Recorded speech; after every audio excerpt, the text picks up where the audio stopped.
بسم الله الرحمن الرحيم. الحمد لله رب العالمين، والصلاة والسلام على أشرف الأنبياء والمرسلين وعلى آله وصحبه أجمعين. رب اشرح لي صدري ويسر لي أمري واحلل عقدة من لساني يفقهوا قولي. اللهم انفعنا بما علمتنا وعلمنا ما ينفعنا. اللهم زدنا علما. اللهم زدنا علما. اللهم زدنا علما. اللهم فقهنا في الدين وعلمنا التأويل. حسبي الله لا إله إلا هو عليه توكلت وهو رب العرش العظيم. أما بعد. Baik, tuan-tuan dan puan-puan yang dirahmati Allah sekalian, Assalamualaikum warahmatullahi wabarakatuh. Jadi alhamdulillah, segala puji bagi Allah Subhanahu wa taala yang telah memuji dirinya, dan sebaik-baik pujian adalah pujian yang Allah Subhanahu wa taala berikan kepada zatnya. Kata Allah Subhanahu wa taala, alhamdulillahilladzi anzala ala 'abdihi alkitaba wa lam yaj'al lahu 'iwaja. Segala puji bagi Allah Subhanahu wa taala yang telah menurunkan Quran kepada hamba-hambanya dan tidak ada kerosakan atau keterpesongan di dalamnya. Dan alhamdulillah para jemaah sekalian, Allah Subhanahu wa taala memberikan kita peluang pada malam ini untuk berkumpul dalam satu majlis yang mana kita tahu di dalam hadis-hadis yang sudah disebutkan, ini adalah majlis yang Allah Subhanahu wa taala gunakan untuk meninggikan kedudukan kita di hadapan para penduduk langit. Yang mana majlis ini Nabi sallallahu alaihi wasallam sifatkan la yashqa bihim jalisuhum. Mereka adalah satu kaum yang mana tidak pernah rugi orang yang duduk di dalamnya. Hatta di dalam hadis tersebut disebutkan orang yang datang ke dalam majlis ilmu, dia bukan nak menuntut ilmu pun, datang kerana hajat, ada perkara lain. Tetapi Allah Subhanahu wa taala memberikan mereka kelebihan orang yang duduk dalam majlis ilmu kerana rahmat Allah Subhanahu wa taala. Jadi kalau tuan-tuan dan puan-puan nak tidur tak apalah. Tak apalah, dapat juga rahmat kan. At least tak dapat ilmu tu dapat rahmat. Okey. Alhamdulillah, kita berada dalam satu kelebihan yang Allah Subhanahu wa taala berikan kepada kita. Jadi pertama sekali tuan-tuan dan puan-puan rahmat Allah sekalian, sejujurnya saya berasa agak guguplah berhadapan dengan para jemaah yang saya kira muthaqqaf, yang pernah belajar, yang selalu belajar datang ke majlis ilmu. Apatah lagi saya berada dalam kedudukan yang sepatutnya mungkin para hadirin menanti seorang syekh daripada tanah Arab, Syekh Muhammad bin Shalih Al-Barra. Tiba-tiba datang seorang syekh pula. Siapa ni? Ala kulli hal, kita cuba menyampaikan dengan baik, cuba membawa tanggungjawab yang diberikan kepada kita. Mudah-mudahan yang penting kita keluar hari ini dengan satu faedah di dalam majlis-majlis ilmu kita ini. Tuan-tuan dan puan rahmat Allah sekalian, kalau diikutkan tajuk asal yang diberikan adalah bagaimana berinteraksi dengan Quran. Bagaimana berinteraksi dengan Quran. Yang mana tajuk ini merupakan satu tajuk yang bila diberikan kepada Syekh Muhammad bin Shalih Al-Barra, saya tak peduli sangat. Sebabnya ikut dia lah. Saya terjemahkan saja. Kan? Jadi saya tak fikirlah tentang kandungannya dan sebagainya. Tetapi bila diserahkan tanggungjawab kepada saya yang pula yang kena ceramah, saya bila dapat tajuk tu, saya termenung jap. Ini besar ni. Nak letak kat mana? Sebab tajuk interaksi dengan Quran ni boleh dipecahkan kepada adab dengan Quran. Kita tahu ada kitab adab hamalatul Quran. Adab para pembawa Quran. Ataupun at-tibyan fi adabi hamalatul Quran. Ada Imam Nawawi tulis, Al-Jurjani tulis. Itu kalau itu sahaja pembahasannya pun, Syekh Hasan Bukhari dia buat kelas 7 kelas. Satu kelas dalam 1 jam. Kalau itu sahaja pembahasannya, itu di bawah tajuk kita. Syekh Aiman Suhaid buat kelas adab hamalatul Quran 40 siri. 40 siri. Kalau itu sahaja tajuknya. Di bawahnya juga tajuk bagaimana untuk kita tadabbur Quran. Pun tajuk yang sangat besar. Apa halangan daripada kita untuk bertadabbur dengan Quran? Pun satu tajuk yang besar. Jadi bila dapat tajuk tersebut, dan bahkan kalau kita nak bicara kan, satu kitab ni boleh. Satu kitab ini boleh menjadi tajuk perbicaraan kita pada malam ini. Jadi bila saya dapat tu, barulah saya termenung. Nak cerita apa malam ni? Nak dipecahkan tu susah. Kalau kita ambil kitab saja, kita mengajar senang, kan? Jadi nak diringkaskan apa yang lebih bermanfaat bagi kita pada malam ni sebenarnya menyukarkan sedikitlah. Ala kulli hal, insya-Allah kita akan menyentuh yang utamanya malam ini. Saya fikir yang lebih utama, yang pertama tentang adab-adab dengan Quran. Adab-adab dengan Quran, kerana ini salah satu bentuk interaksi kita yang berterusan dengan Quran. Jadi kita perlu tahu adab-adabnya dengan Quran. Itu yang pertama. Kemudian dipecahkan kepada tajuk kedua, iaitu hukum hakam berkenaan dengan pengagungan akan Quran dan cara pengagungan yang salah akan Quran. Yang mana kita merujuk kepada kitab Syekh Nasir bin Sulaiman Al-Umar, salah seorang pensyarah di Universiti Muhammad bin Saud di Saudi. Dan kitab ini membahaskan, tidaklah panjang lebar, secara ringkas saja, tentang adab-adab, tentang fiqh, bagaimana mengagungkan Quran yang tepat dan cara-cara salah yang berlaku terhadap masyarakat yang mengkehendaki pengagungan akan Quran tapi mereka tersalah caranya. Itu juga sebahagian daripada tajuk ini. Ala kulli hal, insya-Allah kita terus masuk ke dalam perbahasan kita yang pertama, iaitu adab-adab dengan Quran. Adab-adab dengan Quran. Dan mengapa tajuk ini yang kita hadapankan dahulunya? Kerana telah ditakrirkan, telah menjadi satu perkara yang diketahui dalam kalangan para ulama salaf rahimahullah, adalah adab ini didahulukan daripada ilmu. Bahkan kalau kita lihat kitab hadis, kita akan jumpa bab al-adabu qabla al-ilm, bab adab sebelum ilmu. Bahkan penyucian jiwa dan adab yang tinggi ini merupakan maksud yang paling tinggi di dalam kita mempelajari syariah.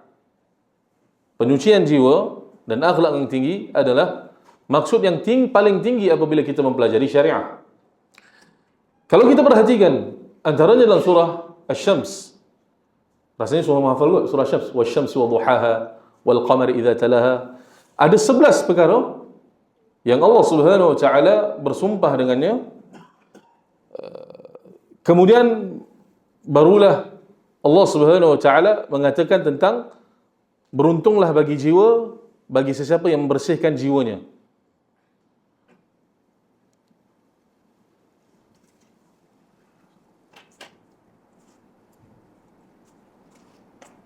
فَأَلْهَمَهَا فُجُورَهَا وَتَقْوَاهَا قَدْ أَفْلَحَ مَنْ زَكَّاهَا.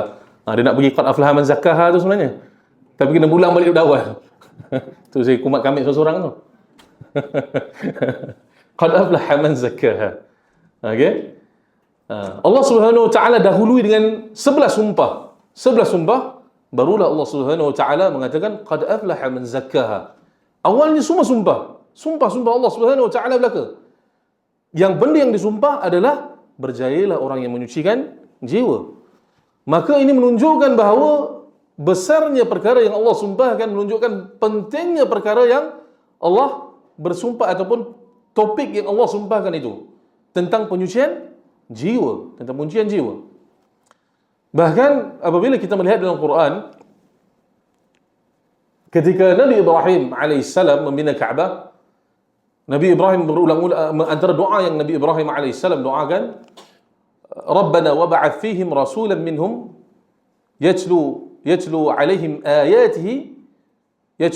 ayatika wa yu'allimuhumul kitaba wal hikmata wa yuzakkihim.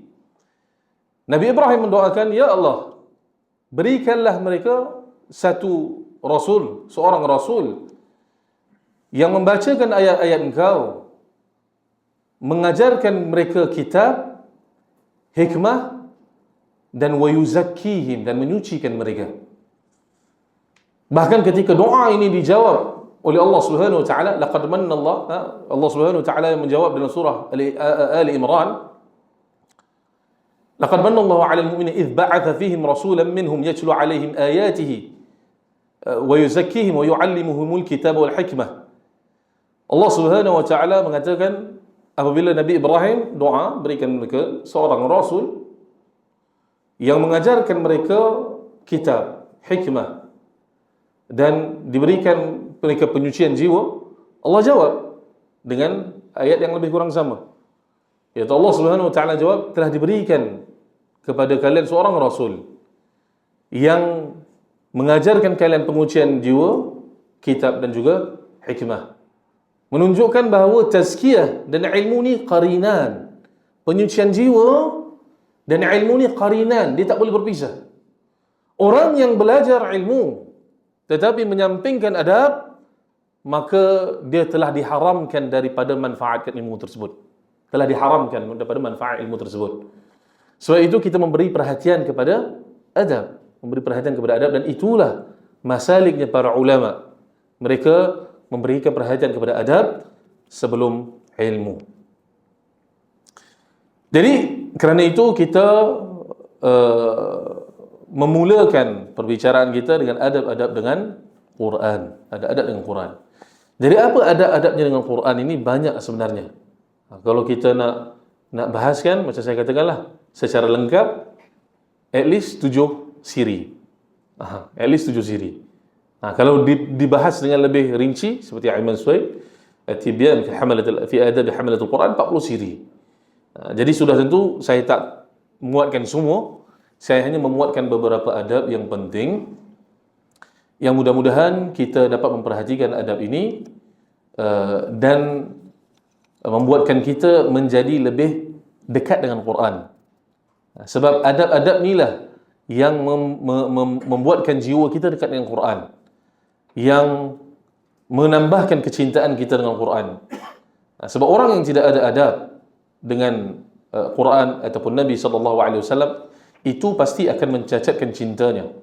Kadang-kadang, saya minta maaf kalau panjang sikit mukadimahnya, kadang-kadang kalau kita lihat, contohnya orang-orang yang mengaku cinta kepada Nabi SAW, apabila mereka tidak mengetahui cara mencintai Nabi SAW yang sebenar, yang disyariatkan oleh Allah Subhanahu wa taala dan Nabi-Nya, maka cintanya itu menjadi cacat. Sama ada cacat daripada sudut syariah menyalahkannya, ataupun dia tidak membuahkan manfaat yang sebenar.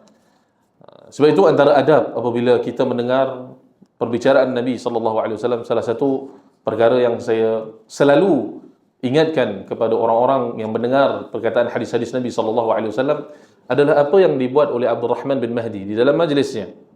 Abdurrahman bin Mahdi, apabila di dalam majlisnya disebutkan hadis-hadis Nabi SAW, tak ada seorang pun akan berani bercakap. Wala yubra fihi qalam, dan tak ada seorang pun berani asah pensel, tak nak bagi bunyi. Dan kalau dia mendengar seseorang bercakap ketika hadis Nabi SAW disebutkan, maka dia angkat kaki daripada majlis tersebut, dia keluar. Kerana dia menganggap kurang ajar pada Nabi SAW. Sebab apa? Sebab Allah Subhanahu wa taala dalam surah Al-Hujurat, Allah Subhanahu wa taala menceritakan antaranya, ya ayyuhalladzina amanu la tuqaddimu baina yadayillahi wa rasulih. Wahai orang-orang yang beriman, jangan kamu dahului perkataan Allah dan Rasulnya. Dan bentuk mendahului perkataan Allah dan Rasulnya banyaklah, iaitu menghadapankan perkataan kita daripada perkataan Nabi. Dan salah satunya apabila disebutkan hadis Nabi, kita bercakap juga. Walaupun ayat tersebut asalnya ketika Nabi SAW masih hiduplah. Ketika Nabi SAW masih hidup. Tetapi Nabi SAW telah meninggalkan kita. Yang berbaki pada kita adalah hadis-hadis Nabi yang menjadi gantian pada perkataan Nabi kita SAW. Maka sebab itu Abdurrahman bin Mahdi apabila membaca ayat ini, dia mengatakan tak wajar kalau orang yang mencintai Nabi SAW dibacakan hadis Nabi, kemudian dia bercakap di atas hadis tersebut, seolah-olah dia menganggap kurang adab pada Nabi kita SAW. Apatah lagi Nabi kita mengatakan, apatah lagi Allah Subhanahu wa taala mengatakan, ya ayyuhalladzina amanu la tarfa'u aswatakum fawqa sawti an-nabi wa la tajharu lahu bil qawli ka jahri ba'dikum li ba'd an tahbata a'malukum wa antum la tash'urun. Wahai orang-orang beriman, jangan kalian kuatkan suara kalian melebihi suara Nabi. Jangan kalian menguatkan suara kalian melebihi suara Nabi. Dan jangan kalian panggil Nabi SAW dengan panggilan yang sama seperti kalian. Kalau kalian lakukan itu, boleh jadi amalan kalian terhapus, kalian tak sedar. Maksudnya amalan terhapus kerana kurang adabnya dengan Nabi SAW. Itu kalau dengan Nabi. Kalau dengan Allah Subhanahu wa taala, zat yang maha agung, kita kurang adab dengannya, maka lebihlah besar akibatnya. Sebab itu kita sangat memperhatikan adab-adab dengan Quran kerana ia adalah kalamullah. Tidak wajar kita memperlakukan perkataan Allah Subhanahu wa taala dengan perkataan seperti perkataan manusia biasa. Kalau orang bercakap pada majlis saya, kalau saya tengah bercakap, orang bercakap, saya tak heran, saya non issue. Saya okey. Saya bukanlah orang yang terasa kalau orang yang tak ada. Tapi kalau disebutkan nas perkataan Allah Subhanahu wa taala Rasulnya, wajar kita berikan sedikit respect lah. Begitu. Baik, tuan-tuan yang dirahmati Allah sekalian, adab yang pertama dengan Quran seperti mana yang maklum, digalakkan kita membacanya dalam keadaan bersih, ala taharah. Sebab apa? Sebab Nabi kita sallallahu alaihi wasallam pernah menyebut dalam satu hadisnya yang diriwayatkan oleh Al-Muhajir bin saya pun apa benda saya tulis ni. Kecil sangat. Padahal saya yang tulis ni. Seorang sahabat Al-Muhajir. Tapi hadis ni masyhur. Annahu atan Nabi sallallahu alaihi wasallam ala taharah. Seorang sahabat ni datang kepada Nabi sallallahu alaihi wasallam annahu atan Nabi sallallahu alaihi wasallam wa huwa yabul. Dan Nabi SAW ketika itu sedang kencing, ya, sedang membuang air. Maka fasallama alaihi, maka sahabat ini memberikan salam kepada Nabi SAW, falam yurda alaihi. Maka Nabi SAW tidak menjawab salam orang inilah. Hatta tawadda'a thumma i'tadhara ilaihi. Sehinggalah Nabi SAW berwudu, kemudian dia minta maaf dengan orang tadi. Sebab asalnya bila beri kita salam ni kita jawab teruslah. Faqal inni karihtu an adhkura Allah azza wa jalla illa ala tuhrin aw qala ala tahara. Dan Nabi SAW mengatakan, sesungguhnya aku benci untuk mengingati Allah Subhanahu wa taala melainkan dalam keadaan bersih. Dan Nabi SAW ketika itu, ulama antara yang disyarahkan oleh para ulama akan hadis ini, bagaimana sahabat ini boleh beri salam pada Nabi SAW dalam keadaan Nabi SAW sedang membuang air. Sebab dahulunya antara adat yang biasa adalah buang air itu dia bukan ada satu tempat yang khas, bukan ada satu tempat bilik air seperti kita ni. Dia mungkin menghadap ke dinding misalnya begitu. Cumanya dalam keadaan tersebut tidaklah para sahabat tersebut pergi kepada Nabi sallallahu alaihi wasallam terus ke hadapan sebegitu. Cumanya Nabi sallallahu alaihi wasallam dalam keadaan yang Nabi rasakan tidak sesuai untuk menjawab salam dalam keadaan yang tidak bersih dan juga sedang melakukan perkara yang tidak bertepatanlah untuk dengan adab menjawab salam itu. Jadi Nabi sallallahu alaihi wasallam mengatakan perkara ini. Jadi ini memberikan kita kefahaman bahawa sebesar-besar zikir Nabi SAW tidak menjawab salam kerana Nabi bukan berada dalam keadaan bersih. Dan itu hanya salam. Yang mana salam ni satu bentuk zikir lah juga kan. Kita memberikan doa kesejahteraan kepada orang yang memberikan salam. Itu kalaulah salam. Apatah lagi kalau dalam membaca ayat-ayat Allah Subhanahu wa taala, maka lebihlah utama untuk kita membacanya dalam keadaan yang bersih.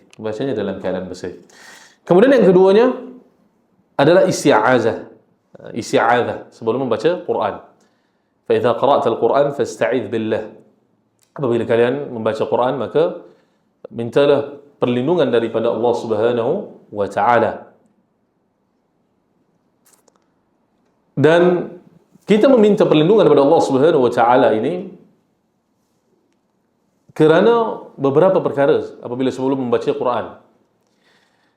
Yang pertamanya kerana kita sedang ataupun akan masuk ke dalam satu amalan yang mana ini adalah amalan yang sangat dicintai oleh Allah Subhanahu wa taala, iaitu membaca Quran. Salah satu amalan yang tinggi di sisi Allah Subhanahu wa taala.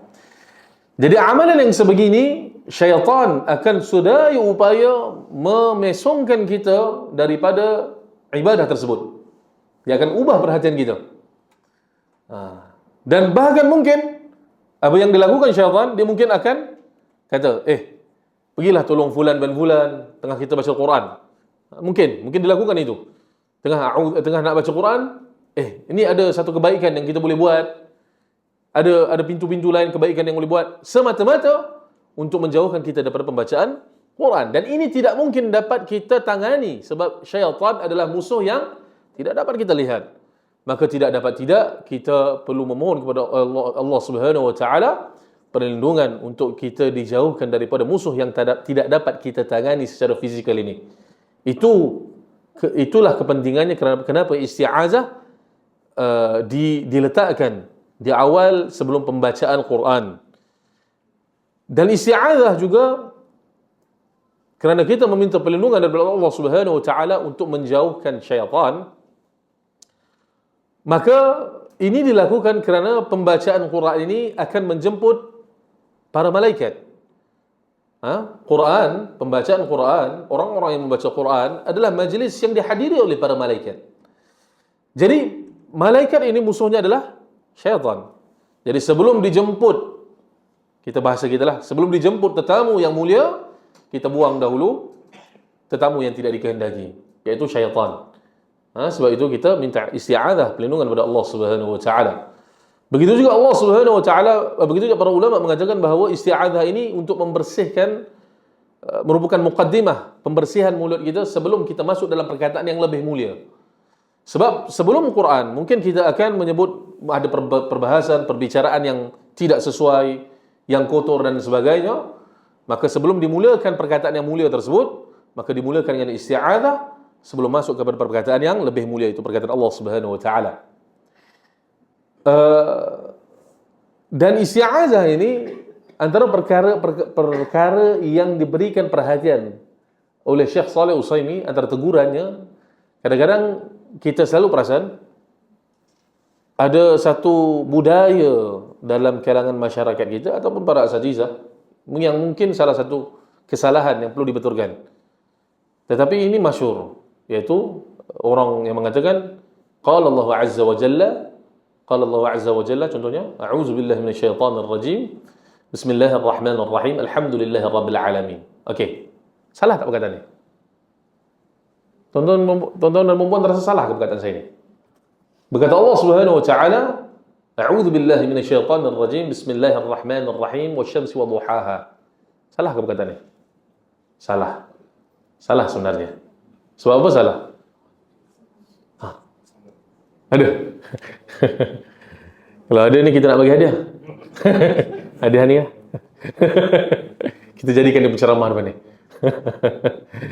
Salahnya adalah pada isti'adzah, bukan daripada Quran secara ijma'. Apabila kita mengatakan qala Allah Subhanahu wa taala berkata, a'udzu billahi minasyaitonir rajim. Kita seolah-olah mengatakan a'udzu billahi itu sebahagian daripada Quran. Dia bukan Quran secara ijma'. Dia sepatutnya a'udzu billahi minasyaitonir rajim. Kalau nak gunakan juga lah qala Allah taala ayat Quran atau bismillahirrahmanirrahim, tidak mengapa, kerana bismillahirrahmanirrahim daripada Quran.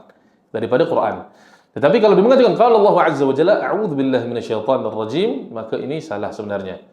Walaupun mungkinlah penuturnya tidak berdosalah, sebab tidak tahu kan, tetapi ianya juga salah satu perkara yang perlu diperbetulkan. Baik, yang ketiga. Apa tadi tentang isti'adzah, tak apalah. Kita banyak lagi perkara nak sebutkan. Yang ketiga adalah jangan tergesa-gesa ketika membaca Al-Quran. Antara athar yang warid di dalam masalah ini adalah athar Abdullah bin Mas'ud radhiyallahu anhu yang kata beliau, "Wala tahuzzul Quran hazz asy-syi'r, wala tunathiruhu nathra ad-daqal." Jangan engkau membaca Quran dengan cara pembacaan seperti syair. iaitu dibaca dengan laju, dibaca dengan pembacaan yang tidak menepati tuntutan syariat. Wala tunathiruhu nathra ad-daqal, dan jangan engkau, tunathiruhu ni kita nak kata apa? Tunathiruhu ni dia perbuatan, ad-daqal ini perkataan yang dimaksudkan adalah kurma yang yabis, yang kering, kurma ar-radi'ah, kurma yang buruk kualitinya. Jadi orang Arab bila dia dapat kurma daripada standar kurma yang baik tu, kalau dia jumpa kurma yang tak baik, yang tak elok, dia buanglah, campak begitu. Campak. La tunathiruhu nathra ad-daqal.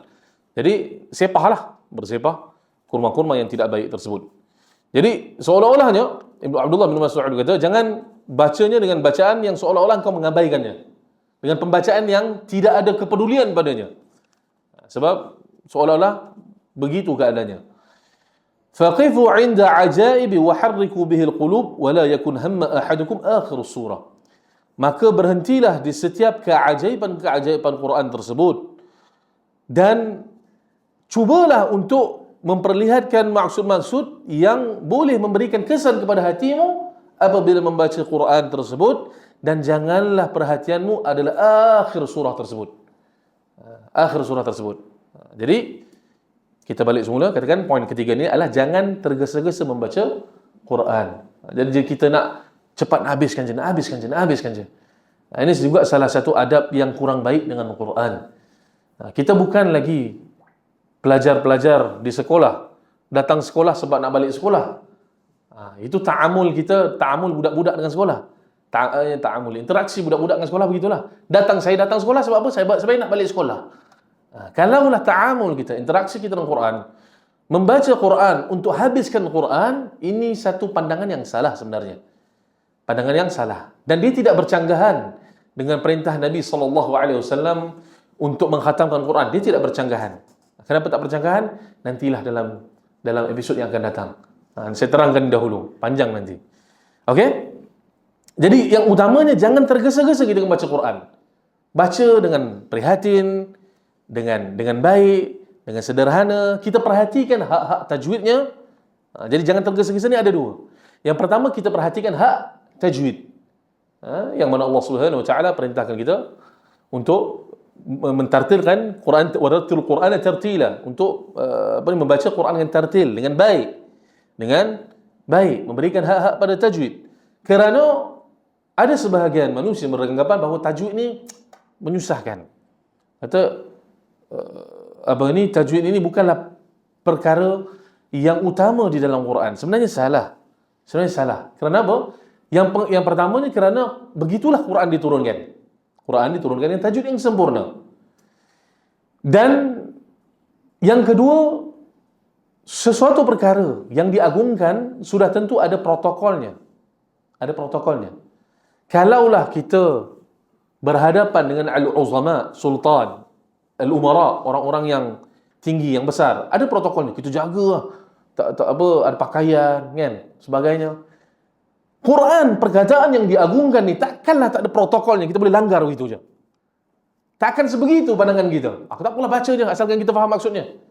Takkanlah begitu serendah perkataan itu, perkataan Allah Subhanahu wa taala. Sebab itu kita memperhatikan tajwid bukanlah takalluf, bukanlah semata-mata untuk memberatkan bacaan tersebut, tetapi itulah cara yang Allah Subhanahu wa taala turunkan untuk mengagungkan Quran tersebut. Kalaulah Quran tersebut tidak diturunkan ala sabil misal iftiradan, Quran ini tidak diturunkan dengan tajwidnya yang sempurna, kita baca ikut suka hati kita, akan kurang haibah, akan kurang rasa pembesaran kita akan Quran. Sebab sama macam kita baca surat khabar, macam baca teks-teks lain.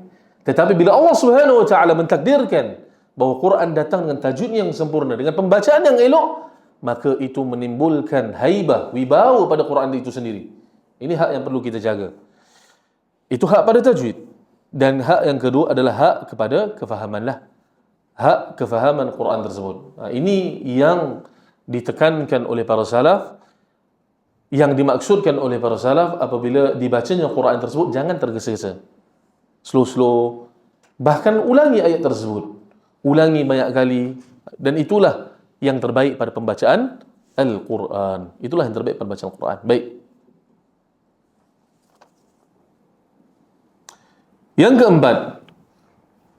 keempat adalah kita menjadikan Quran ini, adab kita dengan Quran adalah kita menjadikan Quran ini sebagai cermin atau timbangan bagi diri kita. Cermin atau timbangan bagi diri kita. Yu'ridu nafsaka bil Quran. Tu'ridu nafsaka bil Quran. Kita mendedahkan ataupun meletakkan diri kita pada Quran. Jika ada ayat-ayat yang bercerita tentang akhlak, misalnya hukum hakam ni kadang-kadang kita baca mungkin kita tak faham. Akhlak lah contohnya, ayat-ayat tentang akhlak. Yang mana contohnya Allah Subhanahu wa taala memerintahkan untuk kita menjauhi sangka buruk. Menjauhi sangka buruk dalam surah Al-Hujurat.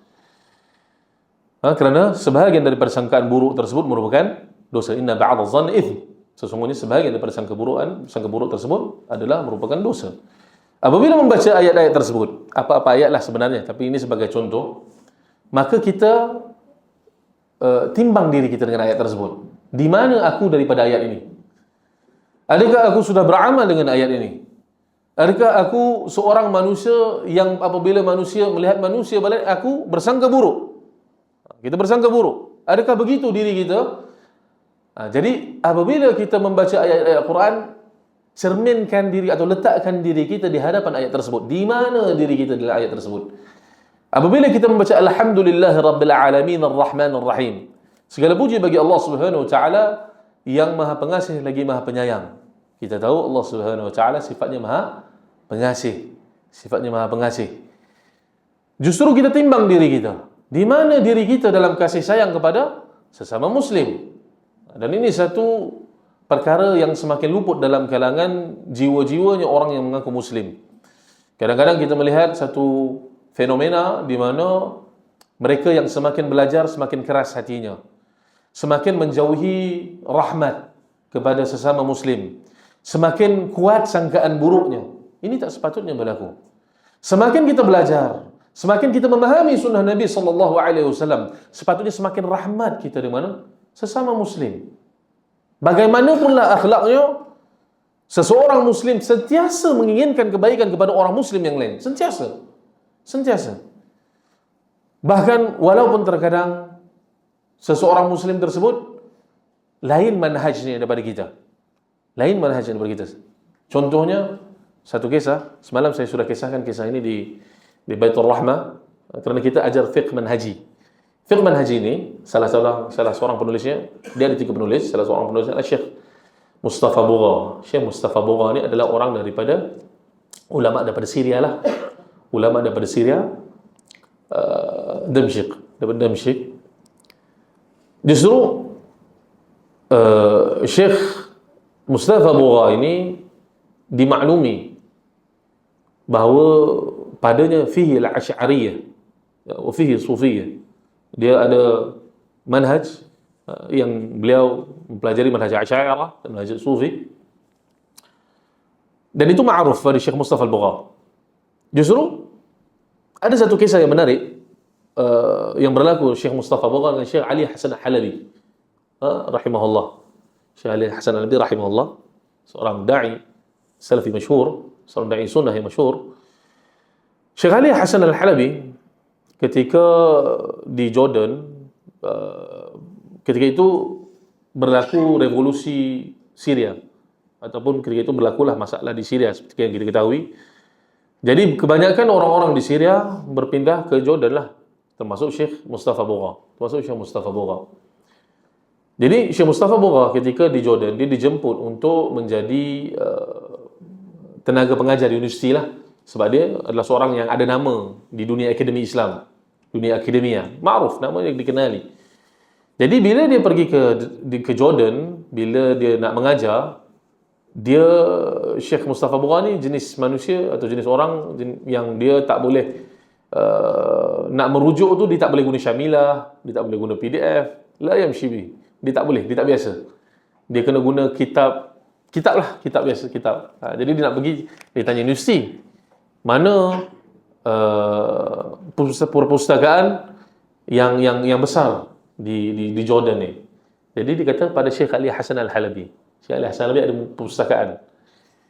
Jadi ketika datang ke rumahnya Syekh Ali Hasan Al-Halabi, anak muridnya yang mengisahkan kisah ini, saya lupa Syekh Sufyan Aish, tak silap saya, salah seorang anak muridnya. Bila Syekh Mustafa Bugha masuk, dia ialah sebab Syekh Ali Hasan Al-Labi ma'ruf salafi. Jadi dia macam berkata kepada Syekh Ali Hasan Al-Labi, sufi. Itu dia bagi syarat kepada Syekh Ali Hasan Al-Labi. Syekh Ali Hasan Al-Labi kata, "Yalah, aku tahulah." Dia nak bercakap dengan Syekh Mustafa Bugha. Rupanya Syekh Mustafa Bugha dah telefon dah Syekh Ali Hasan Al-Labi malam sebelumnya. Dia nak datang. Dia kata, "Aku Mustafa Bugha, Syekh Mustafa Bugha. Kau kenal tak aku?" Syekh Ali Hasan Al-Labi kata, "Siapa yang tak kenal Syekh Mustafa Bugha? Nama yang ma'ruf." Maksudnya dimelayani Syekh Mustafa Bugha dengan baiklah. Dengan baik. Kemudian ialah berlaku majlis ilmu tersebut. Syekh Mustafa Bugha minta kitab kepada Syekh Ali Hasan Al-Labi, diberikan satu persatu sehinggalah habis majlis tersebut. Sehingga Syekh Sufyan Aish kata, aku bosan, lama sangat majlis tersebut berlangsung. Sehinggalah Syekh Mustafa Bugha balik. Habis majlis tersebut, dia kata kepada anak muridnya tersebut, dia kata, "Wallahi, muamalah kita yang baik dengan Syekh Mustafa Bugha ini lebih baik daripada 100 munazarah, lebih baik daripada 100 perdebatan, lebih baik daripada 100 soal jawab dan sebagainya. Kerana dengan akhlak yang baik itu, sekurang-kurangnya dia lembut hati nak menerima dakwah daripada Syekh Ali Hasan Al-Halabi. Dia tidak bersangka buruk sekurang-kurangnya dengan dakwaan. Dia bolehlah meluaskan telinganya untuk mendengar perkataan-perkataan Syekh Ali Hasan Al-Halabi daripada dia datang dibantah dengan masalah ilmiah dan sebagainya. Bukanlah salah, tapi ada tempat dan kadarnya. Jadi sebab itu seorang Muslim dia perlu bersifat rahmat. Selalu kena ada sifat rahmat dalam jiwanya seorang Muslim, walaupun kadang-kadang dengan orang yang kita ada perselisihan pendapat dengan mereka. Baik. Yang keenam adalah kita memperbanyakkan wajah niat ketika membaca Quran. Ini salah satu caranya untuk kita memperbanyakkan ganjaran ketika membaca Quran. Para ulama menyebut an-niyatu tijaratul ulama. Niat merupakan perniagaannya para ulama. Maksudnya memperbanyakkan niat terus sebab apa? Kalau kita baca Quran, janganlah kita baca Quran sebab untuk dapat pahala saja. Kita niatkan juga dengan sebab-sebab yang lain. Ada ulama tulis thamma sya'ah. Dia buat rumus thamma sya'ah. Thamma sya'ah. Atha.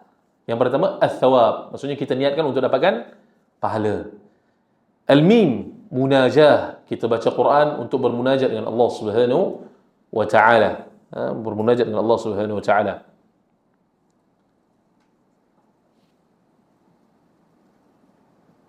Tak apalah. Baik. Asyin, asyifa, iaitu kita mengharapkan penyembuhan daripada membaca Quran tersebut. Maksudnya penyembuhan di sini apa maksudnya? Penyembuhan daripada sudut batin ya, iaitu memperbaiki akhlak kita, memperbaiki karakter iman kita. Juga penyembuhan daripada sudut fizikal. Kedua-duanya Quran adalah syifa. Kedua-duanya Quran adalah syifa bagi dua perkara tersebut. Dan bahkan kita ni dalam masalah menjadikan Quran sebagai syifa, kita agak zuhud sikit. Maksudnya kita agak kurang mengambil Quran sebagai syifa kita. Sebab itu antara yang dilakukan oleh Syekhul Islam Ibn Taimiyah rahimahullah adalah Syekhul Islam banyak mengulangi pembacaan Al-Fatihah selepas salat. Bukanlah dengan maksud wajib ataupun apa, tetapi dengan maksud kerana kita tahu salah satu nama bagi surah Al-Fatihah adalah Asy-Syifa. Jadi yang dimaksudkan oleh Ibn Taimiyah rahimahullah melakukan perkara tersebut untuk mendapatkan syifa bagi hatinya. Taklah wajib, tidak wajib, tetapi kan pengulangan Quran itu secara umumnya baik. Jadi ulang-ulang Quran tersebut Al-Fatihah saja antara yang dilakukan untuk mendapatkan kesembuhan pada hatinya. Itu disembuhkan daripada akhlak yang buruk dan sebagainya. Dan sebab itu kita tengok para sahabat radhiyallahu alaihim ajma'in ini, kesan mereka ataupun manfaat yang mereka ambil daripada Quran besar. Ada sahabat yang baru masuk Islam dah boleh sembuhkan orang yang gila dengan membaca Al-Fatihah. Saya lupa nama sahabat tersebut, tapi dia baru saja masuk Islam. Bila dia balik ke kampungnya, dia tanya, engkau ada sesuatu yang baik yang datang daripada seseorang yang punya sesuatu yang baik. Jadi dia diberitahu bahawa ada seorang yang sakit, gila. Jadi dibacakan Fatihah kepada orang tersebut 3 hari, 3 malam, sembuh orang tersebut. Sembuh daripada gila. Baru masuk Islam. Kita dah berpuluh-puluh tahun masuk Islam. Boleh tak buat macam ni? Tak tahulah. Sebabnya apa? Bukanlah kerana istimewanya pembacaannya, bukan. Tapi sebab keterikatan dan imannya dengan kandungan-kandungan dalam surah Al-Fatihah. Dia faham benar apa maksudnya surah Al-Fatihah tersebut. Dia faham benar akidah dan tauhid yang diucapkan ketika membaca surah Al-Fatihah. Tak sama tuan-tuan dan puan. Orang yang beruqyah, yang dia beruqyah dengan dia mempunyai akidah yang benar, dengan orang yang beruqyah dengan dia mempunyai akidah yang cacat marba. Tak sama kekuatannya. Sebab kita ketika beruqyah, memberi ruqyah, ini kita sebenarnya berdoa kepada Allah Subhanahu wa taala dan Allah yang memberikan kesan. Jadi semakin benar akidah seseorang yang tersebut, memberikan hak yang sepenuhnya kepada Allah Subhanahu wa taala, maka lebih ampuh permintaannya dan ruqyahnya. Sebab itu Allah Subhanahu wa taala sebut dalam surah Al-Fatihah, iyyaka na'budu wa iyyaka nasta'in. Hanya engkau yang kami sembah dan hanya engkau yang kami mohon pertolongan. Kenapa didahulukan hanya engkau yang kami sembah, kemudian hanya engkau yang kami mohon pertolongan? Allah nak tunjukkan, engkau berikan hak sempurna dalam akidah engkau, dalam peribadatan kau kepada aku tolong kau dengan pertolongan yang sempurna. Jadi kita kena berikan kesempurnaan pada hak Allah Subhanahu wa taala. Iyyaka na'budu, barulah datang iyyaka nasta'in, barulah datang pertolongan yang Allah Subhanahu wa taala. Kalaulah masalah-masalah akidah masih lagi kita rancu, masih lagi banyak kekurangannya kepada Allah Subhanahu, hak yang Allah Subhanahu wa taala wajibkan kita kurang berikan pada Allah, maka pertolongan Allah Subhanahu wa taala tidak sempurna, tidak datang dengan sempurna. Kemudian masalah azan ke? Azan dah? Tak belum ya. Okay. Ke dah terlepas? Belum lagi. Okey, tak. Kalau azan maklumkan kita berhenti sekejap. Kemudian yang masalah mengambil Quran sebagai ubat ini, saya sudah sebutkan tadi, kita kurang mengambil peduli akannya. Dan ini kita lihat dalam fenomena ketika corona lah kan. Saya pernah sebut perkara ini sebelum ni. Kalau kita keluar daripada rumah tak pakai mask, tak bawa hand sanitizer, orang sanggup patah balik rumah. Kita yakin kan sebab-sebab zahir, kita yakin. Tapi kalau kita keluar daripada rumah, kita tak membaca zikir, bismillah tawakkaltu ala Allah, wala hawla wala quwwata illa billah, biasa. Tak ada patah balik rumah, tak apa. Okey je. Sedangkan Nabi SAW janji 4 perkara. Apabila seorang yang keluar baca bismillah tawakkaltu ala Allah, wala hawla wala quwwata illa billah, hudita wa uqita wa kufita wa tanaha anhu syaitan. Engkau diberikan hidayah, engkau diberikan perlindungan, engkau diberikan kecukupan rezeki, dan syaitan beredar daripada-Mu. Dengan sekadar membaca zikir yang mudah tersebut, dengan sekadar membaca zikir yang mudah tersebut, dan perlindungan itu lebih besar kepada kita. Bukan sekadar penyakit, bukan sekadar penyakit, perkara-perkara yang berbahaya, kemalangan dan sebagainya, tapi kita rasakan ialah ada kekurangannya pada keyakinan kita akan perlindungan yang Allah Subhanahu wa taala berikan. Dan kedua-duanya merupakan sebab yang kita perlu ambil perhatian. Sebab yang zahir macam ubat dan sebagainya itu kita perlu ambil. Kalau tak ambil, itu menunjukkan khalal fil aql, kurang kita pada akal kita. Kalau kita kurang beri perhatian pada sebab-sebab yang syar'iyah, sebab-sebab yang syarak kata sebab, ianya sebab, maka itu menunjukkan khalal fil iman, kurang pada iman kita. Dulu kita ambil, tapi yang masalahnya sekarang kita nampak zuhudnya kita pada sebab syar'iyah ni. Sebab-sebab yang syarak katakan sebab, kita agak zuhud.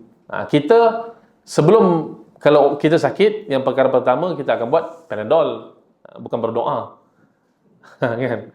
Tak salah lah ambil Panadol, saya takkan salah. Memang saya mau ambil Panadol, tak salah.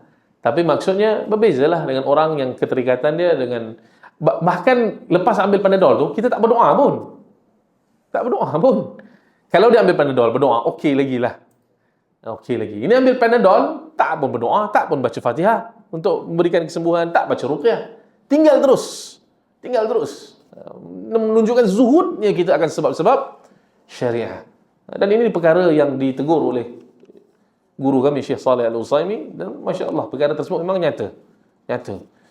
Yang sebaiknya kita ambil dua-dua tersebut. Sebab apa?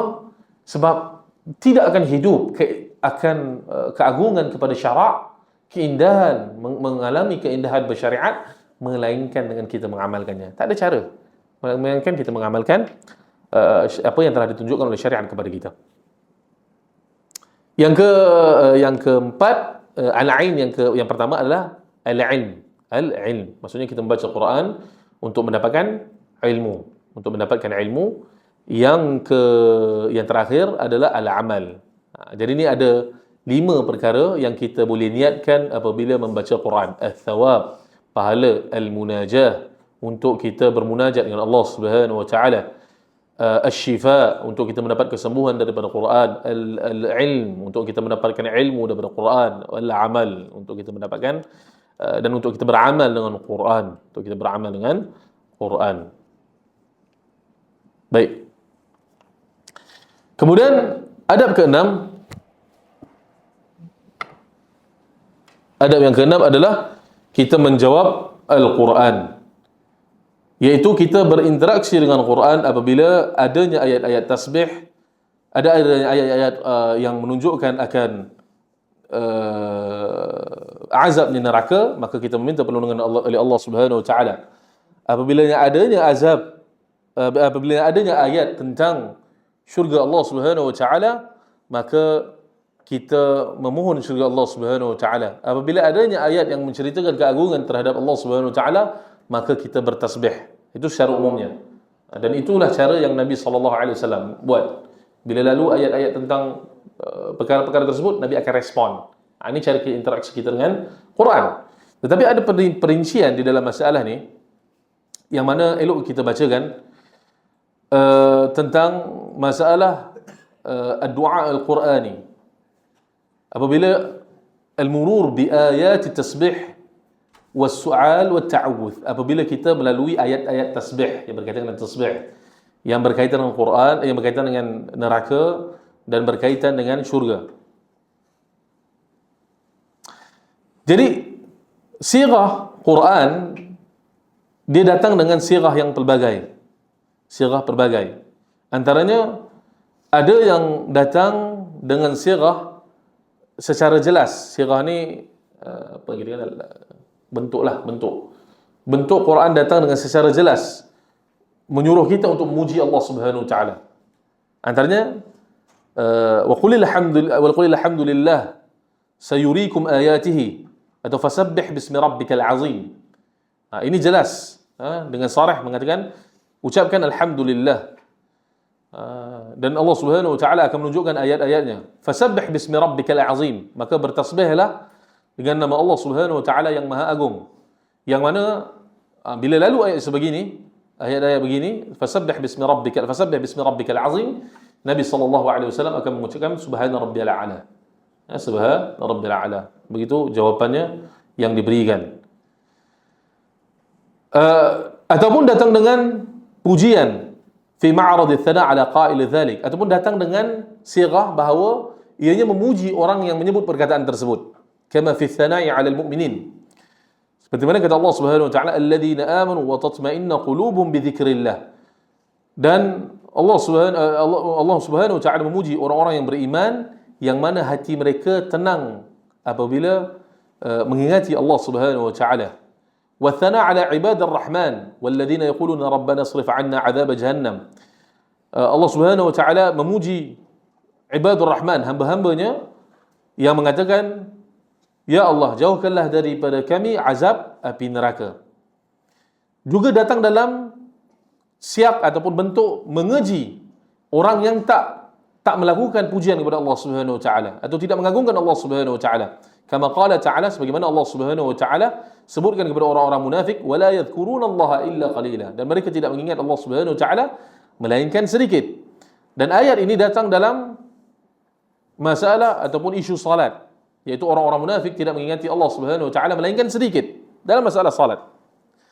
Kama fi hadits Anas radhiyallahu anhu qala sami'tu Rasulullah sallallahu alaihi wasallam yaqul tilka salatul munafiq يجلس يرقب الشمس حتى إذا كانت بين قرني الشيطان قام فنقرها أربعا لا يذكر الله فيها إلا قليلا. رواه Muslim.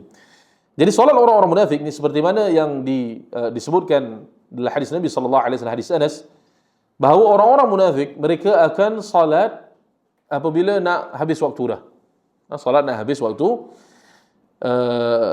dan qama fa naqaraha arba'an, maka mereka akan naqar, maka solat dalam keadaan seolah-olah mematuk, maksudnya cepatlah, solatnya cepat. La yadhkuruna Allah fiha illa qalila. Dalam ni ada 3 sifat orang munafik salat dia. Salat akhir waktu, salat cepat, tak ingat Allah Subhanahu wa taala melainkan zikir. Ini jadi kita kena prihatinlah kalau ada sifat-sifat ini ketika salat, maksudnya kita menghampiri sifat salatnya orang munafik. Sifat salatnya orang munafik. Jadi kalau mereka ini tidak mengingati Allah Subhanahu wa taala di dalam salat, dan itu merupakan tempat untuk zikir. Salat ini tempat untuk zikir. Maka di luar salat lebihlah mereka tidak mengingati Allah Subhanahu wa taala. Jadi inilah beberapa sirah yang datang tentang ayat-ayat Allah Subhanahu wa taala tentang pengagungan kepada Allah Subhanahu wa taala, atau meminta kepada Allah Subhanahu wa taala, atau meminta perlindungan kepada Allah Subhanahu wa taala. Jadi para ulama mereka berbeza pendapat. Kalau kita lalu ayat-ayat ini, contohnya ayat yang tadilah yang mengagungkan Allah Subhanahu wa taala, ketika di luar salat, ketika baca Quran macam biasa ini sepakat. Ini sepakat. Semua para ulama tak ada isu. Bahkan sunnahlah kita berinteraksi dengan Quran. Baca Quran, ada ayat macam ihdinas siratal mustaqim. Ya Allah, berikanlah aku jalan yang lurus. Kita doa pula, kita jawab. Itu sunnah. Ya Allah, berikanlah aku jalan yang lurus. Berikanlah aku pengetahuan tentang mengetahui kebenaran dan sebagainya. Bahkan tentang meminta hidayah ini tak apalah, nanti jadi jauh pula. Banyak lagi nak cerita. Kadang-kadang ada kompartmen tu, bila dia buka tu, kan dia pergi melalut nanti. Okey, tapi yang pertama, yang paling utama kita ingat dalam masa tak azan lagi? Belum lagi? Dah azan tak dengar. Tak dengar, tak apalah. Okey. Jadi yang utama kalau di luar solat tak ada isu. Digalakkan untuk kita melakukan perkara tersebut. Tapi dalam solat, ini ulama berselisih pendapat. Dalam mazhab Syafi'i, perkara ini digalakkan, sama ada kepada seorang yang munfarid, seorang yang solat bersendirian, yang menjadi imam ke makmum ke, digalakkan dalam mazhab Syafi'i. Dalam mazhab Abu Hanifah dia makruh. Tapi ini persoalan fiqh lah, saya tak nak sentuh sebab dia akan panjang perbahasannya. Cumanya kita nak katakan ini interaksi dengan Quran. Bila dilalui ayat-ayat tersebut, maka ada jawapannya. Ada cara kita ataupun disunatkan kita untuk membalasnya.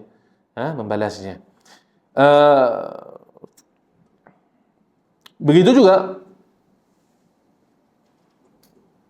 ada persoalan, adakah tasbih dan ta'awuz yang kita sebutkan ketika melalui ayat-ayat ini ada sirah atau bentuk-bentuk yang khusus? Maksudnya a'udzubillah ni ada beberapa sirah. A'udzubillah minasyaitanir rajim atau a'udzubillah min hamazati syaitan, ada beberapa bentuk. Jadi adakah sirah yang khusus kalau kita membaca Quran, maka ada sirah-sirah tasbih yang khusus untuk membalas tersebut. Yang ada sirah yang khusus antaranya adalah tentang tasbih. Yang mana kata Ibnu Abbas radhiyallahu anhu, anna Nabi sallallahu alaihi wasallam kana idza qara'a sabbih isma rabbikal a'la qala subhana rabbiyal a'la. Ibnu Abbas mengatakan Nabi sallallahu alaihi wasallam kalau dia baca sabbih isma rabbikal a'la, Nabi akan mengatakan subhana rabbiyal a'la. Nabi akan balas. Maha suci Allah yang maha tinggi. Jadi kita ucapkan begitu jugalah apabila melalui ayat-ayat yang bersifat mengagungkan Allah Subhanahu wa taala. Apakah pula yang hendak dijawab kita apabila ada ayat-ayat yang dikhatamkan dengan persoalan? Dikhatamkan dengan persoalan. Contohnya seperti ayat fa bi ayyi ala'i rabbikuma tukadziban. Dengan nikmat Tuhan manakah? Nikmat manakah? Susah betul nak terjemahkan ni. Nikmat Tuhan yang manakah? Saya nak cari dekat mana kan tu, nak letak kat mana saya tak tahu. Baca teks Arab dia nak terjemah tu dia jadi pening. Yang kamu dustakan. Okey. Okey. Jadi hadis ini an Jabir qala kharaja Rasulullah sallallahu alaihi wasallam ala ashabihi faqara'a alaihim suratul Rahman min awwaliha ila akhiriha fasakatu. Maka Nabi sallallahu alaihi wasallam pernah membacakan kepada para sahabat surah Ar-Rahman kepada para sahabatnya dan mereka diam. Mereka diam. Kemudian Nabi sallallahu alaihi wasallam mengatakan laqad qara'tuha 'alal jin lailatal jin fakanu ahsana mardudan minkum. Aku telah membacakan surah ini kepada jin dan jin lagi baik jawapannya daripada kalian. Ya, sebab diam, sahabat diam kan. Kuntu kullama ataituhu ala qawlihi, aku apabila berada dengan golongan jin tersebut, apabila aku membacakan ayat fa bi ayyi ala'i rabbikuma tukadziban, nikmat saya dulu hilang lagi. Lihat Tuhan manakah? Nikmat mana? Tuhan yang manakah? Nikmat Tuhan yang manakah? Susah betul saya nak terjemah ayat ni. Yang kamu dustakan. Jadi mereka menjawab, qalu la bi syai'in min ni'amika rabbina tukadzibu falakal hamd. Jin menjawab, tidak ada nikmat yang kau berikan wahai Tuhan, kami dustakan dan bagimu pujian ya Allah. Bagimu pujian ya Allah. Bagimu pujian ya Allah. Menunjukkan ayat-ayat Quran ni ada bentuk interaksi kita dengannya. Bentuk interaksi. Ini yang ada warid daripada salaf. Maksudnya ada bentuk yang salaf berikan jawapannya. Begitu juga antara hadis yang lain. Antaranya bila datang ayat alaihissallahu bi ahkamil hakimin. Bukankah Allah Subhanahu wa taala yang maha hakim sifatnya, yang maha hakim sifatnya. Falyaqul bala wa ana dzalika minasyahidin. Hadis Abi Hurairah radhiyallahu anhu qala Rasulullah sallallahu alaihi wasallam man qara'a minkum wat-tini waz-zaitun. Sesiapa daripada kalian yang baca wat-tini waz-zaitun dan dia sampai kepada ayat alaihissallahu bi ahkamil hakimin dan disampai kepada ayat bukankah Allah Subhanahu wa taala yang maha hakim sifatnya, maka katakanlah bala, bahkan wa ana ala dzalika minasyahidin, dan aku bahkan menyaksikan perkataan tersebut, menyaksikan perkara tersebut. Wa man qara'a la uqsimu bi yaumil qiyamah fantaha ila alaysa dzalika biqadirin ala an yuhyiyal mauta. Sesiapa yang membaca ayat la uqsimu bi yaumil qiyamah dan disampai kepada ayat alaysa dzalika biqadirin ala an yuhyiyal mauta. Bukankah Allah Subhanahu wa taala berkuasa, ya Allah Subhanahu wa taala yang sifatnya begitu berkuasa untuk menghidupkan yang mati? Maka jawabnya falyaqul bala, bahkan wa man qara'a wal mursalati fabalagha fa bi ayyi hadithin ba'dahu yu'minun. Apabila dia baca surah al-mursalat dan disampai kepada ayat fa bi ayyi hadithin ba'dahu yu'minun, dan dengan perkataan apakah selepas itu mereka akan beriman, maka katakanlah aku beriman dengan Allah Subhanahu wa taala. Aku beriman dengan Allah Subhanahu wa taala. Rawahu Abu Daud. Baik, jadi dan ada beberapa lagi bentuk-bentuk perkataan yang mana dalam ayat Quran ditutup dengan persoalan. Macam bentuk-bentuk ayat tadi. Maka dibenarkan kita untuk menjawab seperti mana yang sudah disebutkan tadi. Bahkan digalakkan. Itu interaksi. Bagaimana kita nak menghidupkan interaksi kita dengan Quran. Namun di sana ada masalah, iaitu jika di luar ayat-ayat yang mana waridnya jawapan para salaf tadi. Tadi ada jawapan, maksudnya ayat-ayat tadi para salaf berikan cara jawapannya bagaimana? Para salaf berikan jawapannya bagaimana? Ayat-ayat yang berbentuk sama, tapi kita tak jumpa para salaf jawab, bagaimana? Bagaimana nak jawab? Di sini ulama berselisih pendapat. Tapi yang saya pendekkan antara yang dikenakan oleh ulama, ayat-ayat yang bersifat sebegitu, maka kita jawab dengan tasbih. Ini yang dikatakan oleh Syekh Ibn Uthaymin rahimahullah. Syekh Ibn Uthaymin rahimahullah mengatakan ayat-ayat yang seperti begini yang tidak ada jawapannya daripada salaf, maka kita sebut dengan tasbih. Subhana rabbiyal a'la. Sebab apa? Seperti contoh ayat alaysallahu bi'a'lama bisyakirin. Bukankah Allah ini kan bentuk soalan kan? Bukankah Allah Subhanahu wa taala Maha mengetahui orang-orang yang bersyukur? Jadi ayat yang berbentuk persoalan sebegini, dia sebenarnya termasuk di dalamnya pengagungan kepada Allah Subhanahu wa taala. Kan maksudnya dia bawa persoalan tersebut untuk kita menyadari keagungan Allah. Bukankah Allah Subhanahu wa taala Maha mengetahui orang-orang yang bersyukur? Jadi ianya merupakan soalan yang di dalamnya membawa kita kepada untuk kita mengagungkan Allah Subhanahu wa taala. Jadi tasbih merupakan pujian, tanzih, menyucikan Allah Subhanahu wa taala. Dalam masa yang sama dia tersifat di dalamnya perbuatan mengagungkan Allah Subhanahu wa taala. Jadi sebab itu bila lalu ayat-ayat yang bersifat ditamatkan dengan persoalan begitu, maka kita, dan yang tidak warid daripada salaf jawapannya, maka kita ucapkan subhana rabbiyal a'la. Maha suci Allah Subhanahu wa taala. Allah Subhanahu wa taala yang maha tinggi. Baik. Maka itulah sebahagian daripada maksud yang saya sebutkan menjawab Quran. Interaksi kita ataupun adab kita apabila membaca ayat-ayat Quran. Okey, itu yang keenam. Ini berasap kepala. Tak apa, sikit lagi. Nak ambil nota saya ni pun boleh, tapi tak faham kot.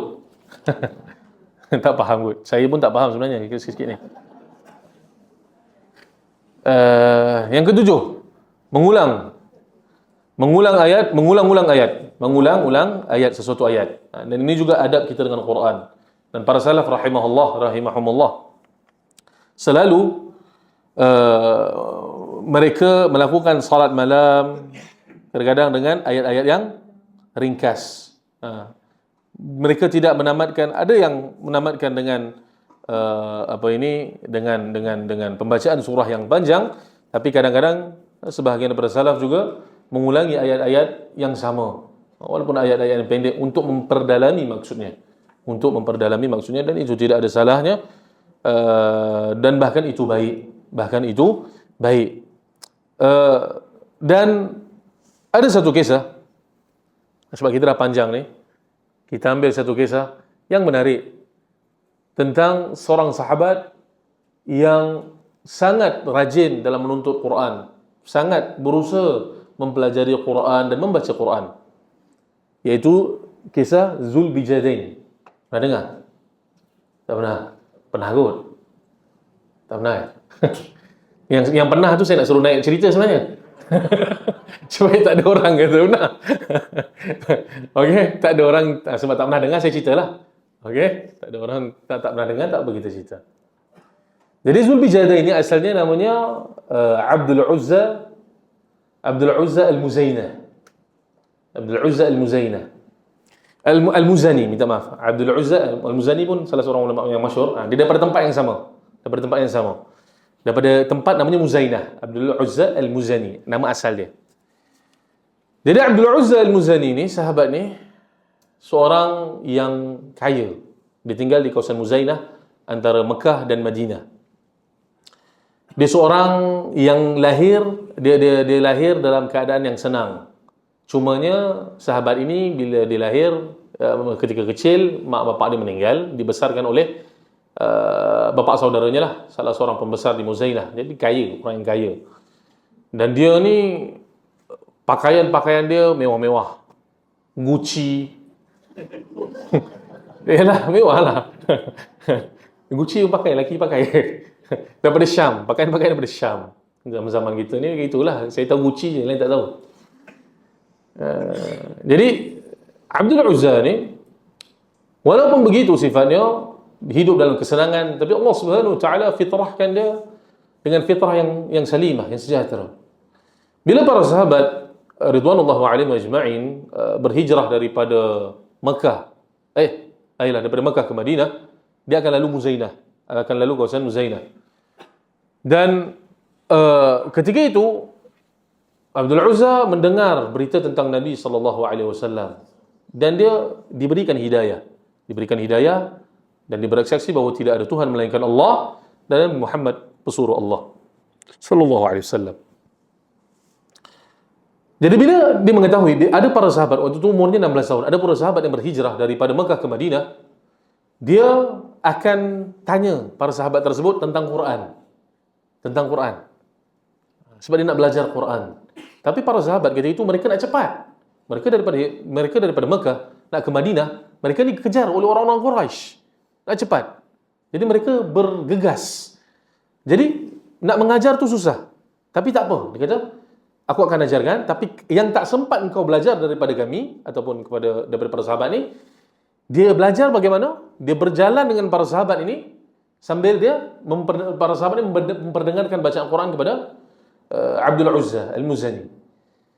Sehingga ada satu waktu Abdul Uzza Al-Muzani ini jalan dengan para sahabat sampai 15 km. Nak dengar bacaan Quran saja. Dan begitulah. Bila para sahabat tersebut dah berjalan sampai ke Mekah, dia tak ikutlah. Dia tak ikut. Ditunggu para sahabat yang lain. Datang esok pula. Begitu.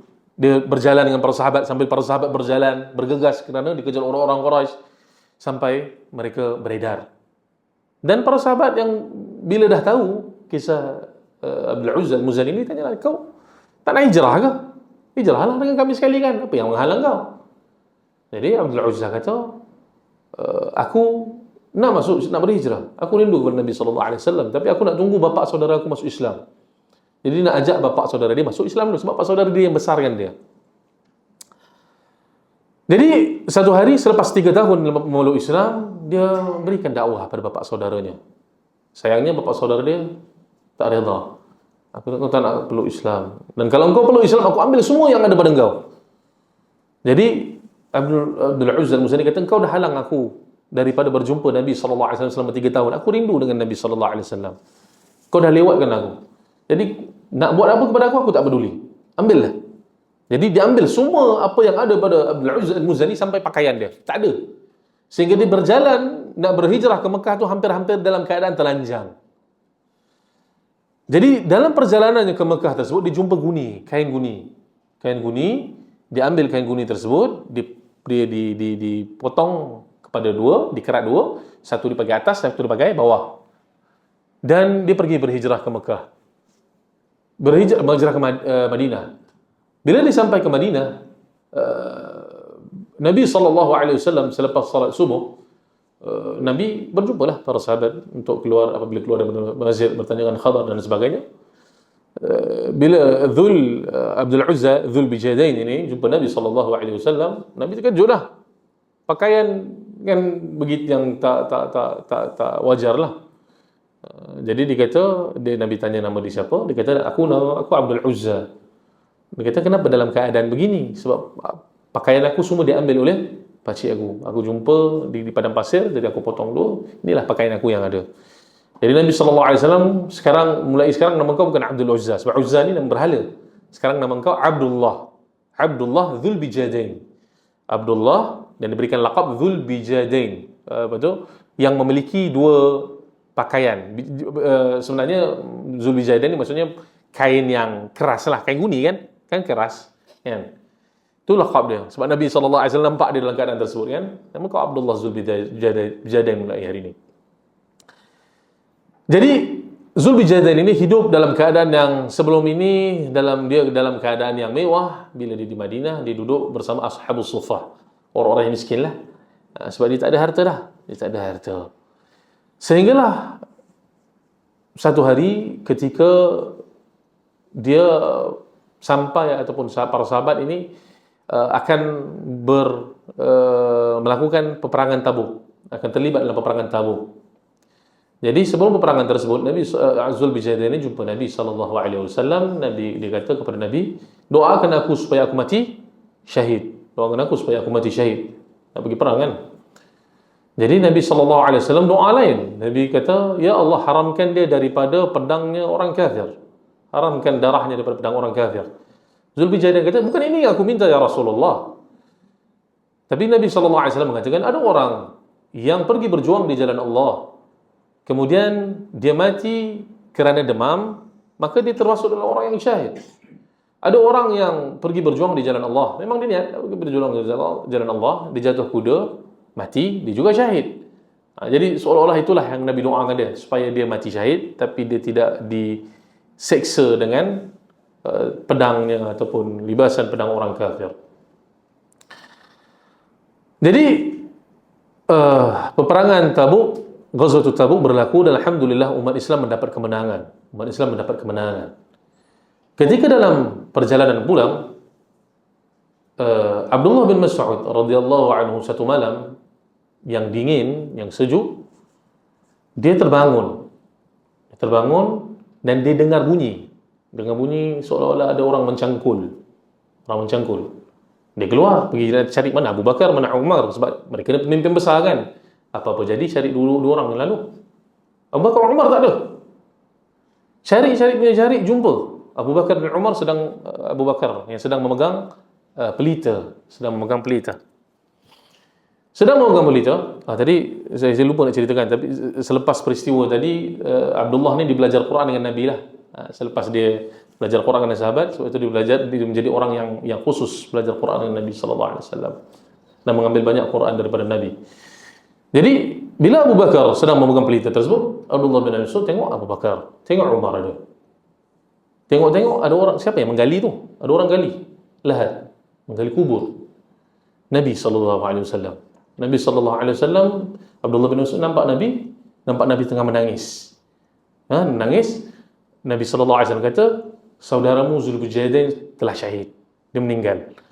Jadi bila ketika Nabi sallallahu alaihi wasallam sedang menggali tersebut, Abdullah bin Mas'ud tanya Abu Bakar dan Umar, takkan kalian tengok saja Nabi sallallahu alaihi wasallam menggali lahat ini? Jadi Abu Bakar kata, Nabi tak nak Abu Bakar dan Umar gali lahat tersebut. Nabi sallallahu alaihi wasallam sendiri nak gali kubur tersebut. Kemudian bila dah selesai, Nabi sallallahu alaihi wasallam suruh perintahkan Abu Bakar dan Umar untuk turunkan Abdullah Zulbijadain. Nabi sallallahu alaihi wasallam pegang Abdullah Zulbijadain dan Nabi sallallahu alaihi wasallam menangis. Jatuh air mata Nabi sallallahu alaihi wasallam di kafan Zulbijadain. Dan Nabi sallallahu alaihi wasallam bertakbir 4 kali. Dan Nabi mengatakan, rahimakallah, moga Allah Subhanahu wa taala merahmati engkau. Kunta tawwaban. Engkau ini daripada orang yang selalu bertaubat. Tallahan, selalu membacakan Quran. Dan Nabi sallallahu alaihi wasallam bertakbir ketika itu. Nabi sallallahu alaihi wasallam bertakbir 4 kali atau 3 kali. Kemudian Nabi sallallahu alaihi wasallam meletakkan Zulbijadain dalam lahat tersebut dan Nabi mengatakan, aku telah melalui hari ini dan aku redha dengan Zulbijadain. Fardhi anhu ya Allah. Maka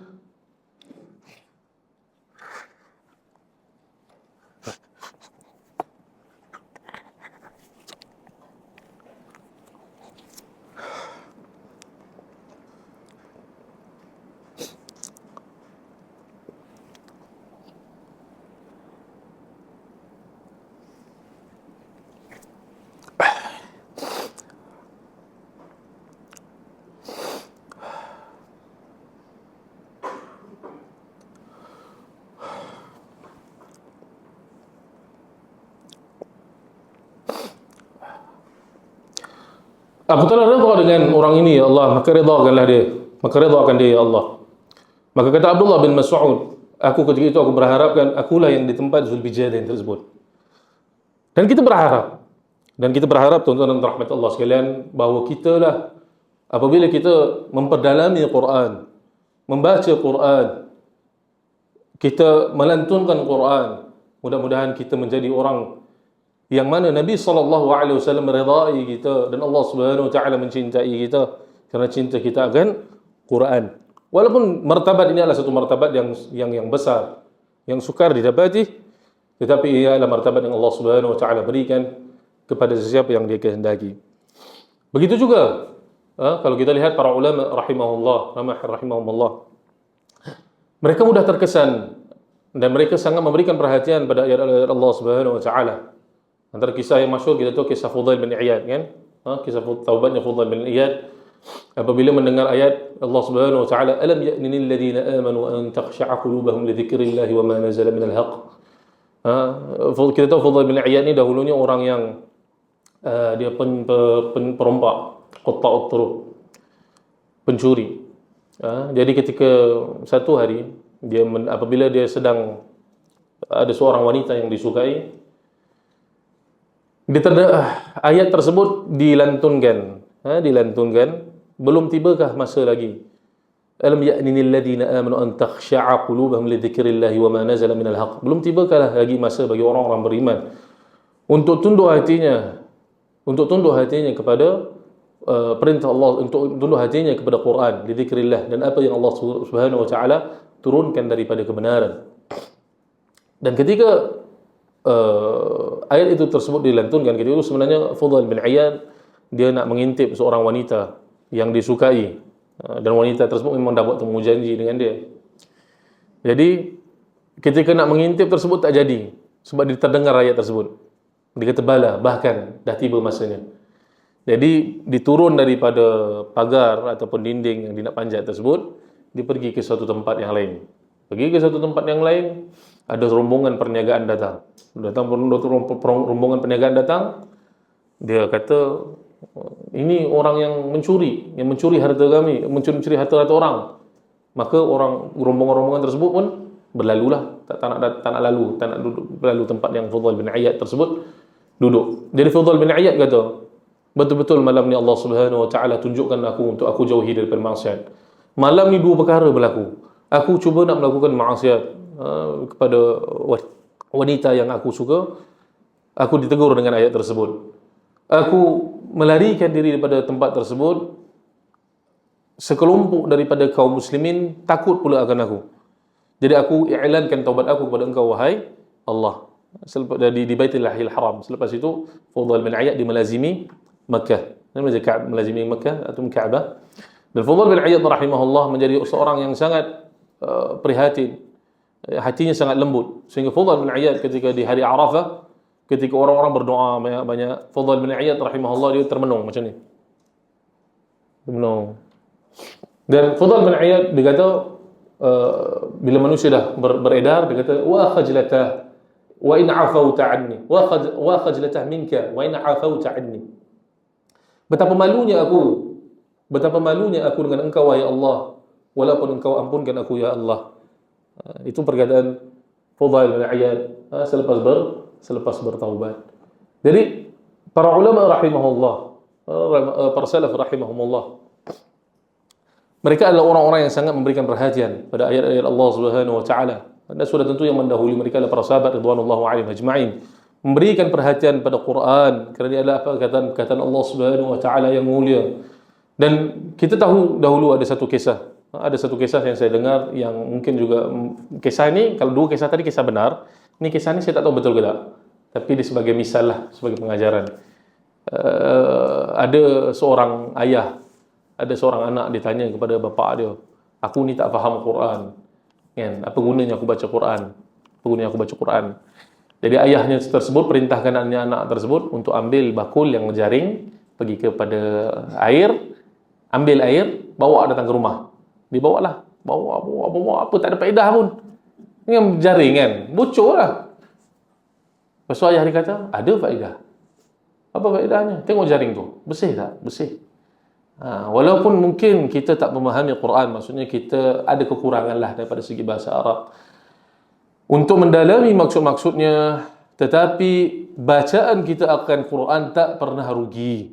Tak pernah Allah Subhanahu wa taala pandang leka.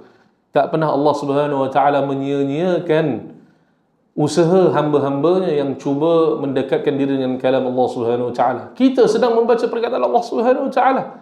Kita rasa ringan ke benda tu? Allah Subhanahu wa taala menuturkan perkataan tersebut. Adakah ringan perkara tersebut? Walaupun kita tidak faham tuan-tuan dan puan-puan, tapi insya-Allah hati kita akan menjadi lebih bersih dengan pembacaan Quran. Baik, kita tamatkan mungkin dengan poin yang terakhir. Ada poin-poin yang tak apalah. Kita tamatkan dengan poin yang terakhir.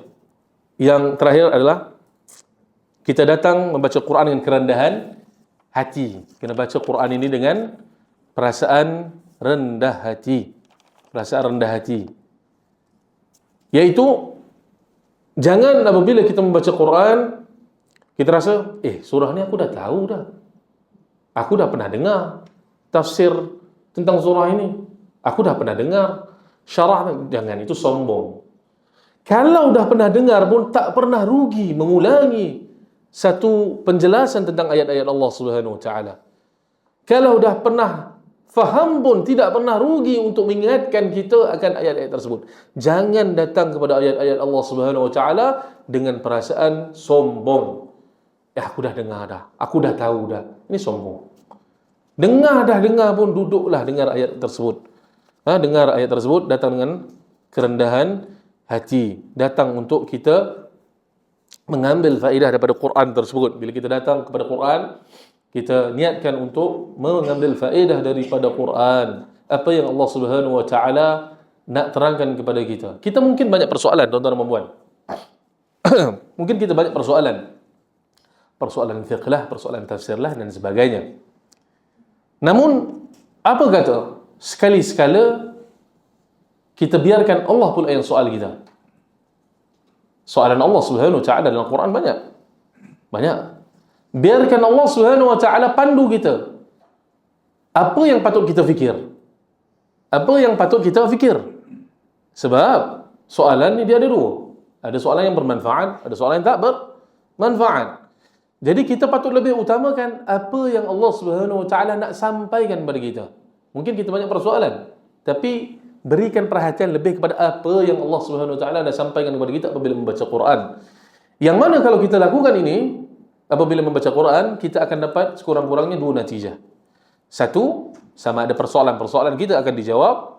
Yang kedua, kita akan menyadari dengan beredarnya, berlalunya zaman, kita akan menyadari bahawa ada soalan-soalan yang kita fikir tu tak penting. Jadi sebab itu, kita kena berikan perhatian lebih kepada apa yang Allah Subhanahu Wa Taala hendak nyatakan, bukan apa yang hendak kita fikirkan. Baik, kita sudahkan dengan beberapa nasihat. Sebab kalau nak dikupas ni ada lagi ni sebenarnya. Saya pun tak sentuh buku lagi. Tapi tak apa, kita sudahkan dengan beberapa nasihat. Antara cara untuk kita dekat dengan Quran yang paling utama, kita cuba disiplinkan diri kita untuk solat fajar berjamaah. Solat subuh berjamaah. Macam mana nak solat subuh berjamaah? Kena disiplin lah. Malam tu perkara orang kata night life tu kena tinggalkan. Jumaat jangan pergi rongging. Okey? Kan biasanya Jumaat ni orang kata hujung minggu waktu nak bergembira kan. Sebab itu kadang-kadang kalau kita perhatikan, biasanya movie-movie dan benda-benda daripada Hollywood dia akan datang pawagam hari Jumaat. Sebab apa? Sebab dia merosakkan separuh daripada umat ni. Ada Jumaat, kita dah lalu Jumaat. Sepatutnya kita jaga Jumaat itu. Ini dah Jumaat, pagi tu dah elok, malam kita rosakkan. Jadi, yang pertama sekali, jaga solat fajar berjamaah dan kalau boleh, bacalah Quran waktu subuh. Ini sesiapa yang amalkan membaca Quran waktu subuh, rasa berkatnya hidup. Banyak benda, bahkan kata guru kami, Syekh Sulaiman Ar-Ruhaili, banyak benda yang kalau kita mulakan hari tersebut dengan pembacaan Quran, kita akan dapat selesaikan hari tersebut. Biasanya sikit benda yang kita dapat selesaikan, hari tersebut banyak benda yang kita dapat selesaikan kerana berkatnya memulakan hari dengan pembacaan Quran. Jadi kalau kita nak Quran rapat dengan kita, ini kita kena jadikan tabiat, kena disiplin. Okey? Dan solat fajar berjamaah nikmat. Yang mana tak boleh diceritakan di dalam muhadarah. Orang yang datang solat fajar berjamaah saja yang tahu nikmatnya solat fajar berjamaah, yang mana kalau selepas dia solat fajar tersebut, dia akan kata, kalaulah aku boleh amalkan sehari-hari. Kalaulah aku boleh mengamalkan solat fajar setiap hari. Kemudian yang keduanya, kena bacalah. Baca, dan kalau boleh baca secara kuat. Sebab apa? Sebab nak membetulkan juga bacaan lidah kita. Bacaan lidah kita. Ambillah masa 10 minit. Kena setiap hari. Tak boleh tak ada hari tak baca Quran. 5 minit, tak apalah. Yang ketiga, berikan perhatian pada juz amma. Sebab juz amma ni juz yang mudahlah kan. Ulang-ulang juz amma pun tak apa. Kalau boleh ada syarahan tentang juz amma, buat. Hatta Syekh Nasr bin Sulaiman al-Umar, dia ada tulis satu kitab Tadabbur Juz' Amma, sekecil je, besar gitu saja, yang mana dia tidaklah begitu rinci. Tidak begitu rinci, sebab kalau Juz' Amma ni kalau nak ditafsirkan seluruhnya panjang, tapi Tadabbur walaupun tebalnya begitu, tapi dia punya buku tu sebab tulisannya besar-besar. Satu buku yang saya sangat rasakan sangat menarik bagi siapa yang mampu fahami bahasa Arab. Jadi tumpukan perhatian kepada Juz' Amma, tafsir Juz' Amma, dan hafal akan Juz' Amma. Dan keempat, hafal. Tak kisahlah satu ayat, dua ayat, tak kisah. Tak kisah. Tak semestinya. Kita bukan nak berlumba dengan orang. Kita bukan nak berlumba dengan sesiapa, nak cepat-cepat. Tak, satu ayat, dua ayat. Yang penting, ya Allah, hari ini aku dah ada satu ayat lebih dalam hati aku. Ya Allah, hari ini dah ada 3 ayat. Ayat engkau dah ada dalam hati aku. Ya Allah, dah ada satu surah dalam hati aku. Jadi surah-surah tersebut kita ulang, baca dan sebagainya, maka lebih dekat kita dengan Quran. Tapi ambil masa lah. Ambil masa. Jangan rush. Kita ada satu kaedah, man ista'jala syai'an qabla awani uqiba bihirmani. Barang siapa tergesa-gesa untuk mendapatkan sesuatu perkara sebelum masanya, dia akan dihukumkan dengan hirmani, diharamkan daripada perkara tersebut. Kalau terlampau tergesa-gesa lah. Dan ini kita timbang diri kita lah. Kalau mampu gagah, bolehlah hari tersebut bangun solat fajar, bangun sebelum subuh, tahajud, baca Quran 1 juz, solat fajar berjamaah, duduk sampai subuh. Dan itulah kali terakhir tahun tersebut dibuat. Buat pertama dan terakhir. Jangan berkadar lah. Jangan berat sangat. Pandai-pandai timbang diri. Wallahu ta'ala a'la wa alam. Soalan, saya tak nak buka soalan lah. Okay. Kalau soalan boleh kita ambil soalan. Jumpa saya secara peribadi. Saya akan simpan soalan tersebut. Kalau ada rezeki di sini, saya akan jawab di perjumpaan akan datang. Kalau tak ada rezeki, jumpalah di mana-mana. Okey, itu sahaja. Kita sudahkan dengan tasbih kafarah. Subhanakallahumma wa bihamdika asyhadu an la ilaha illa anta astaghfiruka wa atubu ilaik. Sallallahu alaihi wasallam Muhammad wa ala alihi washabbihi ajma'in. Alhamdulillahirabbil alamin. Wallahu ta'ala ala wa alam.